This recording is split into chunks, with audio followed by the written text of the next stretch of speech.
Hello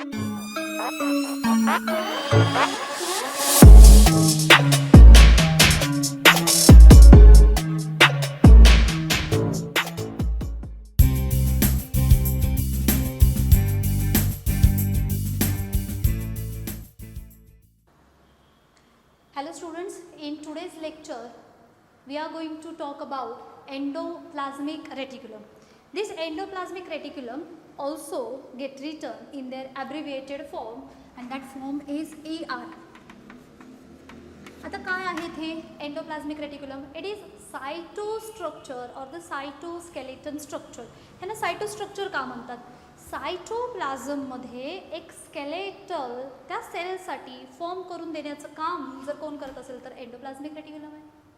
किंवा ते एक नेटवर्क फॉर्म करतात, कारण त्यांच्या नावामध्ये सांगितलं आहे it is a kind of network. काय आहे आपण त्याला पाहूया. It is endoplasmic reticulum. Endoplasmic reticulum. So again, endo means what? Inside or within the cell. Inside the cell. Plasmic, that means it is related to the cytoplasm. And reticulum, it is a network.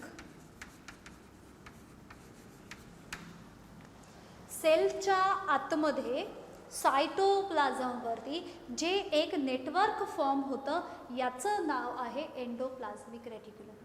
Is that simple. आता आपण last लेक्चरमध्ये सायटोप्लाझमच्या फंक्शनमध्ये सांगितलं cytoplasm provides the site for cell organelles and inclusion body. म्हणजे ते काय करतात, मध्ये एक मीडियम फॉर्म करून देतात जेणेकरून त्याच्यावरती कोण प्रेझेंट असतात? Cell organelles. मग इथे प्रेझेंट असणारा जो सेल ऑर्गनल आहे तो सध्या कोण आहे? Endoplasmic reticulum. आणि हा endoplasmic reticulum it extends from nuclear membrane to the plasma membrane, जेणेकरून ते त्यांच्या बॉडीमध्ये एक स्केलेटन फॉर्म करतात. जसं आपल्या बॉडीचं एक स्केलेटन असतं पहा. म्हणजे मी गमतीने कायम सांगते, ह्युमन असतील तर ह्युमनला आयडेंटिफाय करायचं असेल तर हे स्ट्रक्चर पुरेसं असतं. It is a skeleton of human. असं पिक्चर पाहिल्यानंतर आपण कधीच म्हणणार नाही की हा ॲनिमल आहे. ह्युमन आहे, ॲनिमलचा टाईप झाला, बट स्टील हे एक स्केलेटन झालं आपलं. म्हणजे कोणत्याही ॲनिमल्सचे, बर्ड्सचे, कोणतेही जे स्केलेटन ॲनिमल्स येतात त्यांचं स्केलेटन पाहून आपण आयडेंटिफाय करतो.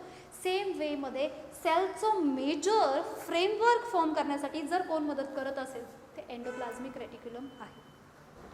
कुठून कुठे एक्सटेंड झाले आपण त्यांच्याबद्दलही बोलणार आहोत आणि कशा पद्धतीने फॉर्म झाले त्यांच्याबद्दलही बोलणार आहोत.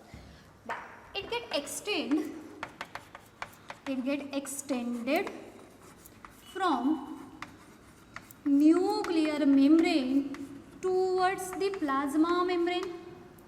कुठून कुठे गेलेत याच्यासाठी आपण परत एकदा डायग्राम कन्सिडर करूया. This is our animal cell, a rough diagram of animal sale.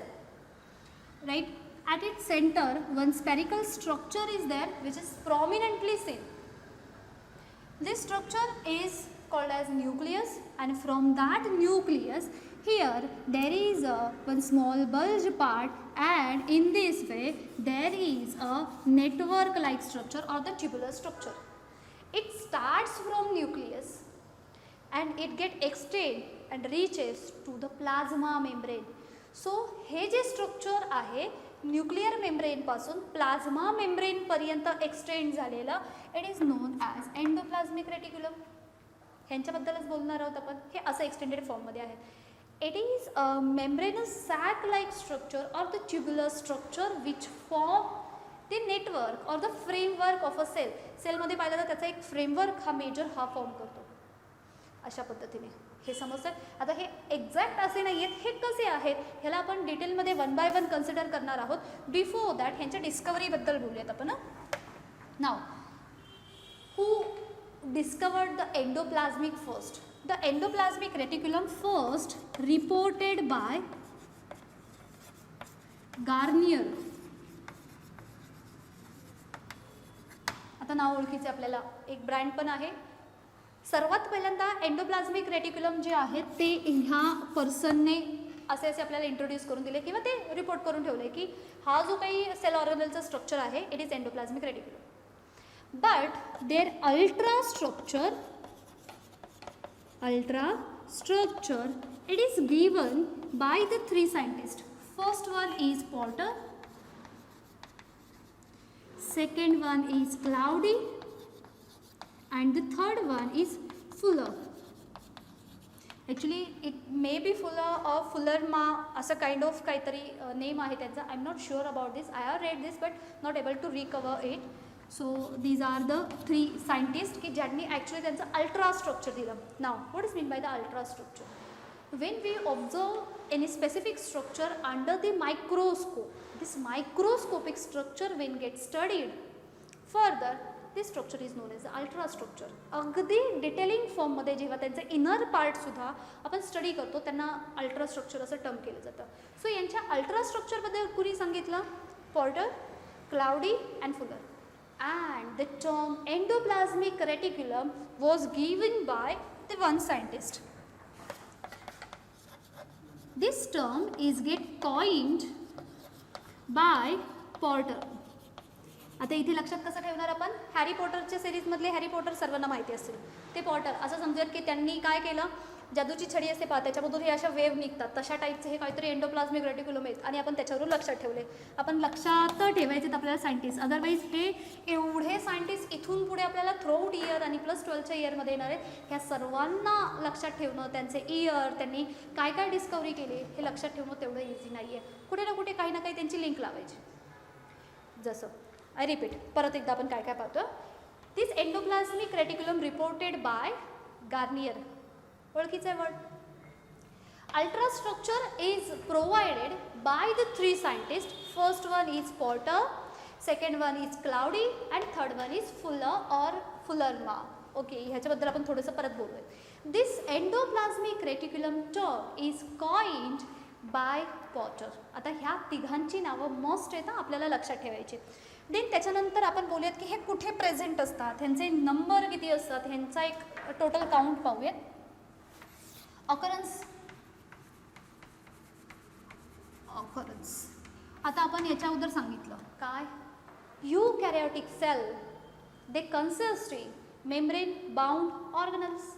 So again this cell organelle it must be present in the eukaryotic cell. eukaryotic cell मध्ये असलेच पाहिजे, but still exceptions are there. Endoplasmic reticulum are present in all eukaryotic cell except 2 exceptions are there. First exception is germinal cell or the germinal cell, and the second one is mature mammalian RBCs. हे 2 सोडून. and they are absent in prokaryotic cell. no doubt prokaryotic cell मध्ये ते नसणारच आहेत कारण एवढे वेल defined आणि वेल develop sale ऑर्गनल प्रोकॅरियोटिक सेलमध्ये आपल्याला दिसत नाहीत. म्हणजेच इथे त्यांचा चान्स नाही आहे.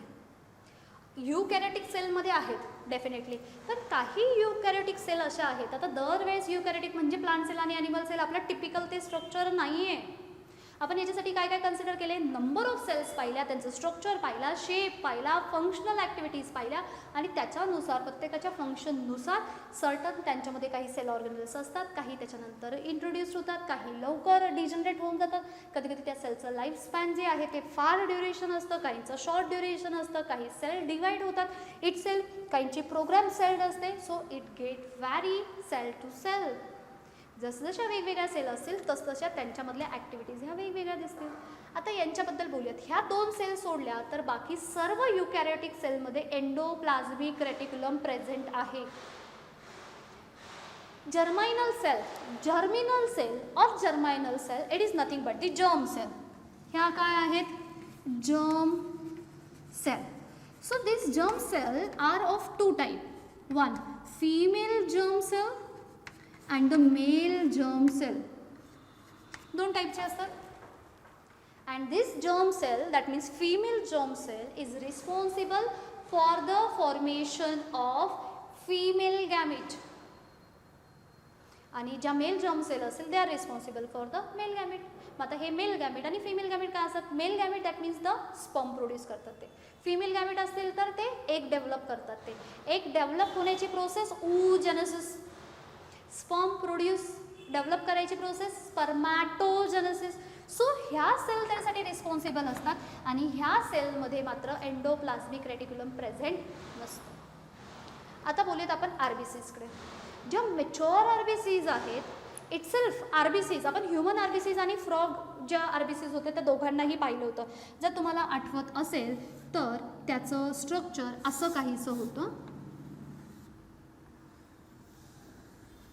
अशा फॉर्ममध्ये, म्हणजे दोन्हीही बाजूंनी कॉन्केव होते ते मधले पार्ट. आणि ही ई न्यूक्लिएटेड सेल होती, म्हणजे RBCsमध्ये आपल्याला न्यूक्लियस प्रेझेंट दिसत नाही. ई न्यूक्लिएटेड सेल दोन्ही बाजूंनी कॉन्व्हेक्स, आणि ह्यांचं काम असतं त्यांच्यामध्ये जे काही ऑक्सिजन कॅरिंग ॲफिनिटी दिसते ते जे फॅक्टर असतात म्हणजे हिमोग्लोबिन असतात ते काय करतात, मॅक्सिमम ऑक्सिजन स्वतःबरोबर कॅरी करतात. ह्यांचं मेजर फंक्शन. एकदा फंक्शन परफॉर्म झालं की हे मात्र आपोआप काय होतात, हे RBCs डिजनरेट होतात.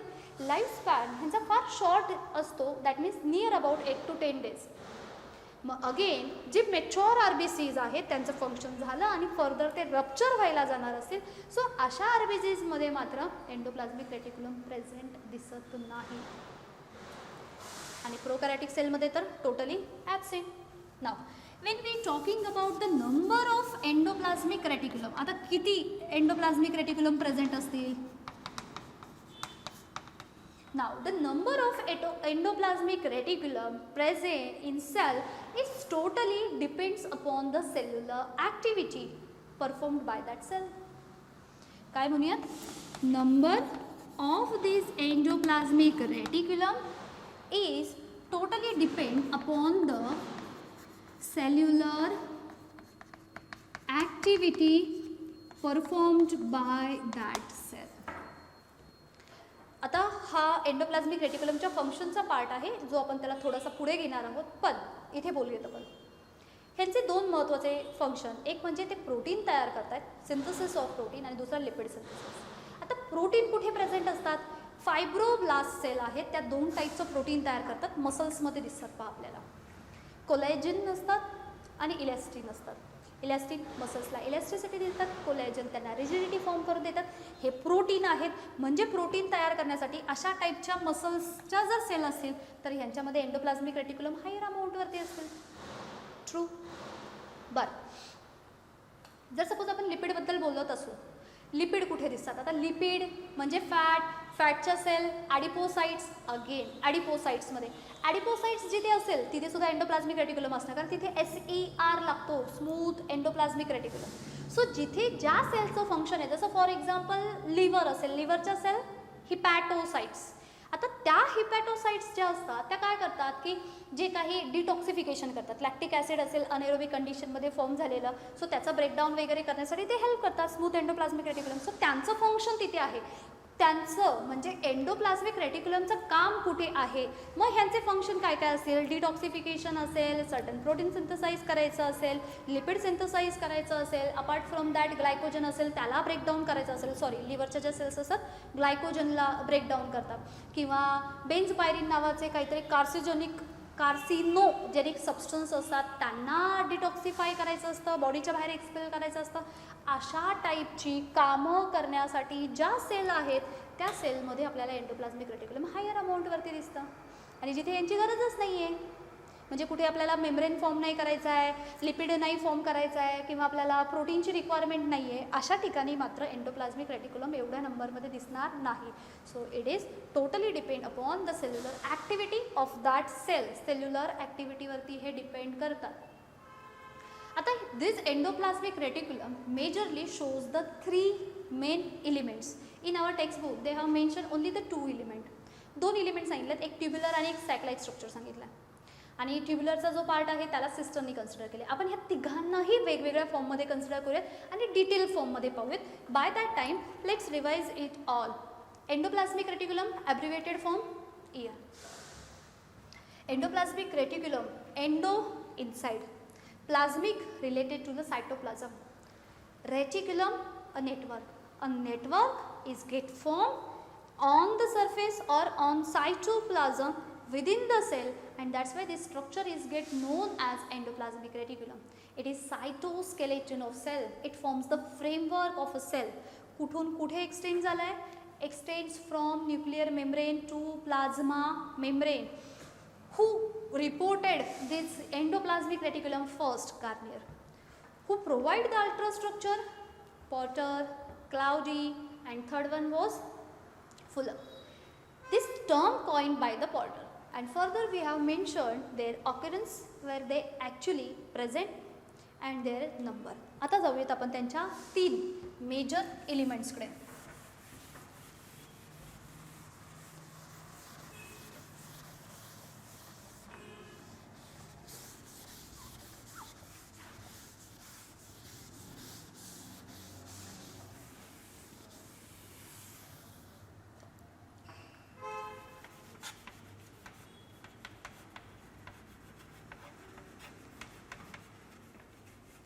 Elements of endoplasmic reticulum.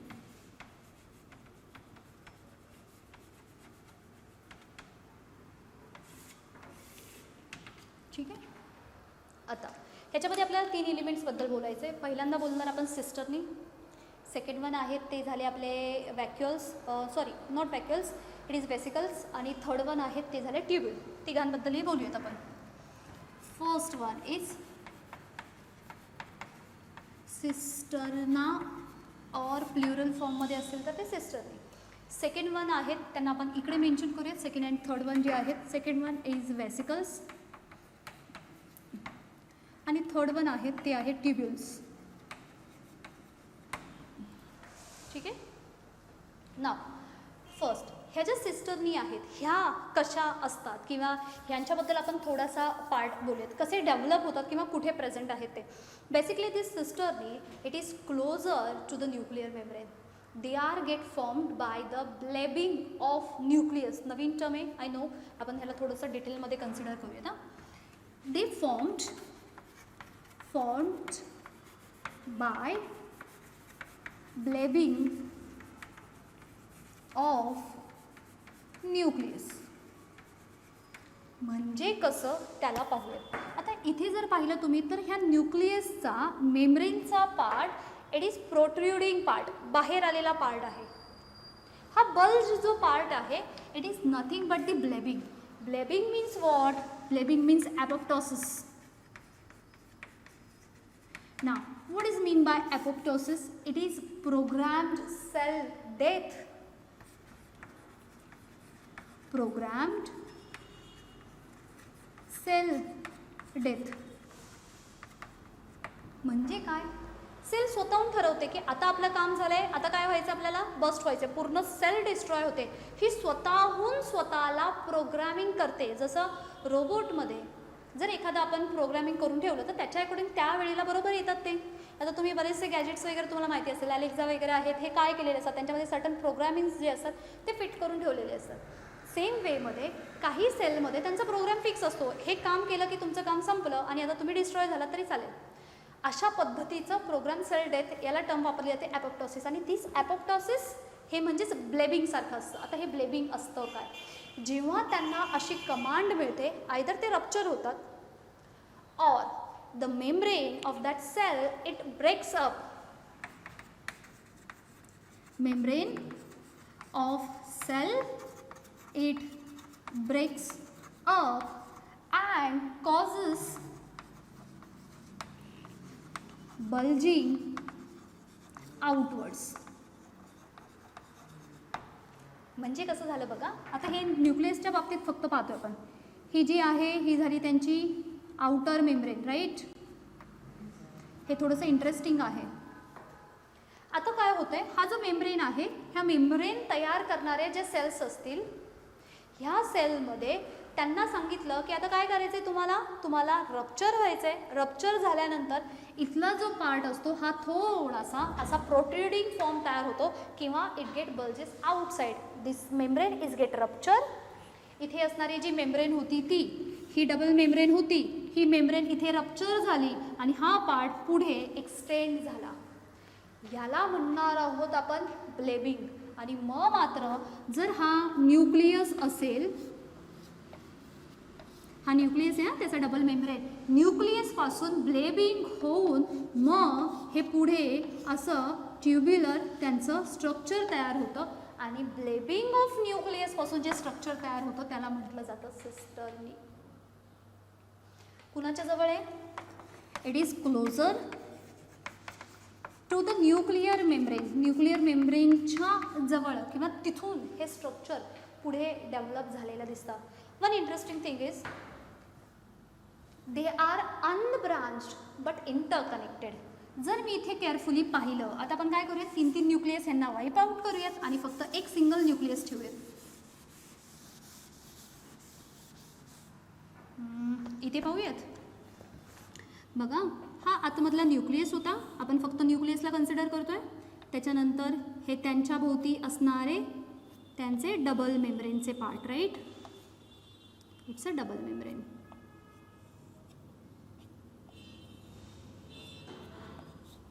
It's a double membrane part. आता काय झाले, हा जो काही पार्ट आहे it showing the blebbing of nucleus. That means it projecting outwards and from that region there is a formation of this part. बघा, याला कुठेही ब्रांच नाही आहे, पण स्टील ते एकमेकांबरोबर असे कनेक्टेड फॉर्ममध्ये दिसत आहेत. हे अशा फॉर्ममध्ये इथे तयार झालेलं structure, that means they are unbranched but still interconnected with each other. Interconnected with each other. एकमेकांबरोबर इंटरकनेक्टेड आहे. When we consider this cisterny part, they are showing the presence of ribosomes on it. यांच्यावरती इथे हे असे granular structure present असलेलं दिसतं. That means they are showing the presence of ribosomes. So ribosomes are present on the surface of cresti or the cisternae, sorry, not cresti, cisternae. Now when we consider this structure, they are showing inner cavity and their inner cavity is known as lumen. This lumen is quite narrower and showing the diameter near about 40 to 50 micrometer. Diameter किती त्यांचा? 40 to 50 micrometre. म्हणजे ते खूप narrow diameter आहे. आणि कोणतंही असं एखादं लॉंग ट्युब्युलर स्ट्रक्चर असेल, त्याच्या आतमधला जो रिजन असतो, त्यांची जी कॅव्हिटी असते, it is known as the lumen part. हा वर्ड आपल्याला याच्या अगोदर सुद्धा गेलेला आहे. कुठे आपण प्लास्टिडमध्ये थायलॉकॉइड्स पाहिले होते. थायलॉकॉइड्सच्या आतमध्ये सुद्धा आपल्याला ल्युमिन कॅव्हिटी दिसली होती, ज्याच्या आतमध्ये आपल्याला फोटोसिंथेटिक पिगमेंट दिसले होते. बरं, हा झाला ल्युमेनचा पार्ट. देन फर्दर आपण ह्याला कन्सिडर करणार आहोत. हे झाले कुठून फॉर्म झाले, अशा पद्धतीने ब्लेबिंग न्यूक्लियस म्हणजेच काय, ॲपोप्टोसिस म्हणजेच काय, तर प्रोग्राम सेल डेथ अशा पद्धतीने होते. म्हणजेच काय, न्यूक्लियसचा मेम्ब्रेनचा पार्ट हा बल्ज होतो, रप्चर होतो, बाहेर पडतो आणि त्यांच्यापासून हे असे स्ट्रक्चर फॉर्म होतात. त्यांना म्हणणार आपण क्रिस्टी. कुणाच्या क्लोज आहेत? न्यूक्लियर मेम्ब्रेनच्या. ब्रांच आहे का? हे सिंगल आहेत, हे सर्व सिंगल आहेत. म्हणजे हे ब्रांच नाही आहे, they are unbranch but still interconnected. एकमेकांना ते कनेक्टेड फॉर्ममध्ये आहेत. Ribosomes are showing, ribosomes present आहेत. आता हे रायबोझोम्स त्यांच्या सरफेसला कसे अटॅच राहिले असतील? So this ribosomes are remain attach to the surface with the help of protein, and that protein name is riboforin. Riboforin. And this riboforin, it is nothing but the form of glycoprotein. ह्या प्रोटीनच्या साह्याने हे ribosomes ह्या ज्या cisternae आहेत त्यांच्या सरफेसवरती stick राहतात. Lumen narrower part सांगितला 40 to 50. हा झाला आपला first element of endoplasmic reticulum. Let's talk about the second element which is vesicles. आता वेसिकल्सबद्दल बोलूयात. वेसिकल्स जशा ब्लेबिंगपासून फॉर्म झाल्या तशाच ह्या ज्या वेसिकल्स आहेत ह्या बेसिकली रफ एंडोप्लाझ्मिक रेटिक्युलम आणि स्मूथ एंडोप्लाझ्मिक रेटिक्युलम दोघांपासून सुद्धा आपल्याला फॉर्म झालेल्या दिसून येतात. आता हे स्ट्रक्चरली कसे असतात? They are spherical. हे कसे आहे? Spherical. They are showing the wider diameter of lumen. म्हणजे हा डायमीटर किती असतो त्यांचा माहिती आहे? 50 to 500 micrometre. They are showing the presence of ribosomes on their surface. म्हणजे हे दिसताना कसं दिसतील? सपोज हा एखादा वेसिकल आहे आणि त्यांच्या भोवती इथे हे असे कोण आहेत? रायबोझोम्सचा प्रेझन्स आहे. आता हे वेसिकल्स रफ एंडोप्लाझमिक रेटिक्युलम किंवा स्मूथ एंडोप्लाझमिक दोघांपासून सुद्धा बडिंग फॉर्ममध्ये बाहेर पडतात आणि हे फर्दर स्टोरेज पर्पजसाठी वापरले जातात आणि फर्दर म्हणजे स्टोअर असेल, पॅकेजिंग असेल आणि ट्रान्सफॉर्मेशनसाठी ह्यांचा वापर केला जातो. So these are the vesicles एवढेच आहेत. आता आपण बोलूया तिसऱ्या पार्टबद्दल जे आहे tubules.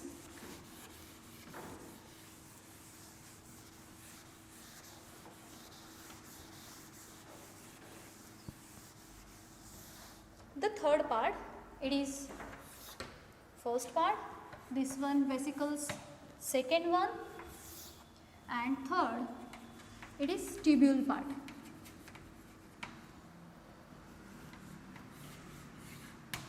Now how tubules are get formed? When rough endoplasmic reticulum loses their ribosomes, they form the tubular structure and their structure is known as tubules. म्हणजे नो डाऊट ट्युब्युल्सवरती रायबोझोम्स प्रेझेंट नाही आहेत. हे न्यूक्लियर मेम्ब्रेनच्या कॉन्टॅक्टमध्ये होते. They are closer to the plasma membrane. As we have mentioned earlier, endoplasmic reticulum is get extended from nuclear membrane to the plasma membrane. Nuclear मेम्ब्रेनच्या कॉन्टॅक्टमध्ये कोण होत्या? सिस्टरनी. प्लाझ्मा मेम्ब्रेनच्या कॉन्टॅक्टमध्ये कोण आहेत? ट्युब्युल. ट्युब्युल कसे फॉर्म झाले? जे रफ एंडोप्लाझमिक रेटिक्युलम असतात त्यांच्यावरचे रायबोझोम निघून जातात, ते स्मूथ स्ट्रक्चर किंवा स्मूथ सरफेस शो करतात आणि ते जे ट्युब्युलर स्ट्रक्चर आहे it is nothing but the tubule. They are closer to the plasma membrane. म्हणजे दोघांमध्ये आपल्याला डिफरन्शिएटिव्ह फॉर्ममध्ये सुद्धा स्टडी करता येईल. Now they are branched. हे स्ट्रक्चर मात्र कसं आहे? ब्रांच्ड फॉर्ममध्ये आहे. And as compared to the cisternae they are showing the wider lumen. And the lumen it is near about 50 to 100 micrometre. आता आपण ह्या दोघांना मेजरली पाहिलं. हे कसं दिसत असतील? सपोज हे असं ट्युब्युलर स्ट्रक्चर तयार झालं आहे, हे पुढे अशा फॉर्ममध्ये एक्सटेंड होतं आहे, हे इथे एक्सटेंड झालं, हे अशा फॉर्ममध्ये पुढे पुढे एक्सटेंड होताना दिसत आणि हे कुठे जाऊन पोहोचणार आहे? प्लाझ्मा मेम्ब्रेनकडे. ह्याचा डायमीटर आणि याचा डायमीटर नक्कीच फरक आहे. सगळ्यात छोटा डायमीटर, ह्याच्यापेक्षा मोठा डायमीटर आणि सर्वात लार्जेस्ट डायमीटर. आता आपण ह्या दोघांचे डिफरन्शिएटिव्ह पॉईंट घेऊयात. हे कसे तयार झाले? ब्लेबिंग वर्ड लक्षात ठेवता येतो. From the blebbing of nucleus. हे कसे तयार झाले? रफ एंडोप्लाझमिक रेटिक्युलमनी त्यांच्या सरफेसवरती प्रेझेंट असणारे रायबोझोम्स हे निघून गेले. They loses ribosome and the remaining structure called as tubules. Closer to the nuclear membrane, closer to the plasma membrane. They are unbranched but still interconnected. They are branch structure. Then lumen part म्हणजे ribosomes इथे present होते. इथे ribosomes R absent. अजून एक आपल्याला point सापडला. Ribosomes सरफेसवरती present आहेत, रायबोझोम्स ॲबसेंट आहे. देन ल्युमेन पार्ट हा नॅरो होता, ल्युमेन पार्ट वायडर होता. The diameter of lumen is 40 to 50 micrometer, diameter is 50 to 100 micrometer. And structurally they look like this. म्हणजे हे जे स्ट्रक्चर आहे हे स्ट्रक्चर झालं सिस्टरनी. Simple structure vesicles and this structure is for tubules. And the small part it is sarcoplasmic reticulum. Sarcoplasmic reticulum. काय आहे sarcoplasmic? Sarcoplasm it is related to the muscles. When in muscles endoplasmic reticulum is present or endoplasmic reticulum which are present in the muscles, they are termed as sarcoplasmic reticulum. आता यांच्यामध्ये कोणतं reticulum present असतं? जर type wise जर सांगायचं असेल, they are showing the presence of masses of smooth endoplasmic reticulum. करतात काय हे जे काही लॅक्टिक ॲसिड आहे which generally get form during the anaerobic condition असतं, त्याच्यामध्ये लॅक्टिक ॲसिड फॉर्म होतं आणि excess lactic acid, if the accumulation of this lactic acid in the muscle cell they may causes the muscle fatigue. Sarcoplasmic reticulum, जे endoplasmic reticulum मसल्समध्ये present आहे त्यांना म्हटलं जातं सार्कोप्लाझ्मिक रेटिक्युलम. याच्यावरती एक फोकस करताय स्पेसिफिक रेटिक्युलम. जसं आपण सांगितलं हे कोणत्या सेलमध्ये प्रेझेंट आहे त्यांच्यानुसार त्यांची स्पेसिफिसिटी, तिथे त्यांची गरज आहे का? रायबोझोम्स थ्रू प्रोटीन सिंथेसाइज करायचे तर तिथे नंबर ऑफ एंडोप्लाझ्मिक रेटिक्युलम जास्त फॉर्ममध्ये असेल. जिथे लिपिड फॉर्म करायचे, काही मेम्ब्रेन तयार करायचे, तिथे स्मूथ एंडोप्लाझ्मिक रेटिक्युलम लागतील. Along with that, the smooth endoplasmic reticulum also help in the toxification. आता बऱ्याच वेळेला जेव्हा अनएरोबिक कंडिशनमध्ये ग्लुकोज ब्रेकडाऊन होतो, when glucose is get broken down in the absence of oxygen it get result in to the formation of lactic acid. आणि हे सर्व कुठे घडते? मसल सेलमध्ये. मसल सेलमध्ये काय झालं? ग्लुकोजला तोडलं, ग्लुकोज ब्रेकडाऊन झाला, पण त्यावेळेस ऑक्सिजन मात्र प्रेझेंट नव्हता, कंडिशन अनएरोबिक. मग अशा वेळेस जास्त अमाऊंटमध्ये काय प्रोड्यूस झाला? Lactic acid. आणि असं लॅक्टिक ॲसिड जर आपल्या मसल्समध्ये ॲक्युमुलेट होत गेलं, स्टोर्ड होत गेलं, तर मात्र it may get cause muscles fatigue. म्हणजे काय असतं माहिती आहे? स्नायूंना थकवा येतो, आपण थकल्यासारखं फील करतो. म्हणजेच तिथे त्या लॅक्टिक ॲसिडला रिमूव्ह करण्यासाठी, डिटॉक्सिफिकेशनसाठी सुद्धा कोण पाहिजे? Endoplasmic reticulum. आणि असे मसल्समध्ये प्रेझेंट असणारे जे एंडोप्लाझ्मिक रेटिक्युलम असतात त्यांना काय म्हणूयात आपण? Sarcoplasmic reticulum, right. Then further आता डिपेंडिंग अपॉन देअर फंक्शन, जसं as we have talk here, depending upon their function some endoplasmic reticulum shows maximum number of cisternae and less number of tubules, whereas some cell may contain maximum number of tubules and the less number of cisternae. It totally depends upon their function. So for that purpose we need to see the different functions as well as the type of that endoplasmic reticulum. आत्तापर्यंत आपण काय काय केलं आहे त्याचा एक quick recap घेऊयात. म्हणजे आपला हा एंडोप्लाझ्मिक रेटिक्युलमचा इंट्रोडक्टरी पार्ट इथे संपला आणि पुढचा पार्ट आपण नेक्स्ट कन्सिडर करूयात. आता आपण इथे पाहिलेत there are the 3 major elements of endoplasmic reticulum. First one is cisternae, second one is vesicle and third one is tubule. सिस्टर्नीमध्ये सर्वात इम्पॉर्टंट टर्म काय सांगितली? They are get formed by the blebbing of nucleus. न्यूक्लियसचा membrane it get rupture and it further get extend or bulges out, and from that region there is a formation of cisternae. They arises from the nuclear membrane, and just because of that they are closer to the nuclear membrane. They are showing the presence of ribosomes on their surface. That means definitely they are going to help for the synthesis of protein. So whenever there is a requirement of synthesis of protein in higher amount, so in that particular cell they containing cisternae more in number and tubule less in number. Unbranched आहेत पण connected आहेत. त्यांचा जो lumen आहे, internal जो diameter consider केला हा मात्र नॅरो आहे. किती आहे? 40 to 50 मायक्रोमीटर अशा फॉर्ममध्ये. आणि सगळ्यात महत्त्वाचं ते म्हणजे ते जे रायबोझोम्स आहेत त्यांच्या सरफेसला अटॅच्ड फॉर्ममध्ये आहेत बिकॉज ऑफ प्रोटीन. प्रोटीन कोण होता? तो रायबोफोरिन. नाव लक्षात ठेवताय. रायबोफोरिन हा ग्लायकोप्रोटीनचा एक टाईप आहे. Second element was vesicle. Spherical आहेत. आतमधला ल्युमेन बघा कंपॅरेटिव्हली सगळ्यात मोठा कुणाचा आहे? यांचा डायमीटर आहे पहा. सो हा डायमीटर किती आहे? 50 to 500 मायक्रोमीटर. आणि हे जे असतात हे पॅकेजिंग करून पुढे फर्दर पाठवले जातात. If they are showing the presence of ribosomes म्हणजे हे कुणापासून डेव्हलप झालेत? Rough endoplasmic रेटिक्युलमपासून. जर ह्यांच्या सरफेसच्या भोवती रायबोझोम्स प्रेझेंट नसतील तर अशा टाईपचे वेसिकल्स हे कुणापासून डेव्हलप होतात? Smooth endoplasmic reticulum. अँड जसं बडिंग प्रोसेस असते एसेक्शुअल रिप्रोडक्शनची, त्याचा पार्ट थोडासा बल्ज होतो, मॅच्युअर झाल्यानंतर तो त्यांच्यापासून डिटॅच होतो. सेम मॅनरमध्ये हे वेसिकल्स स्मूथ एंडोप्लाझ्मिक रेटिक्युलम किंवा रफ एंडोप्लाझ्मिक रेटिक्युलमपासून तयार झालेले दिसून येतात. And the last one is ट्युब्यूल. When rough endoplasmic reticulum loses their ribosome, they form the smooth appearance called as tubule. That means ribosomes are absent. हे कुठे present दिसलंय? Plasma membrane. They are showing the branch structure and their lumen is wider, that means as compared to the system. So in next part we are going to discuss about the types of endoplasmic reticulum and their specific function, for what purpose they actually perform the specific activity. Thank you.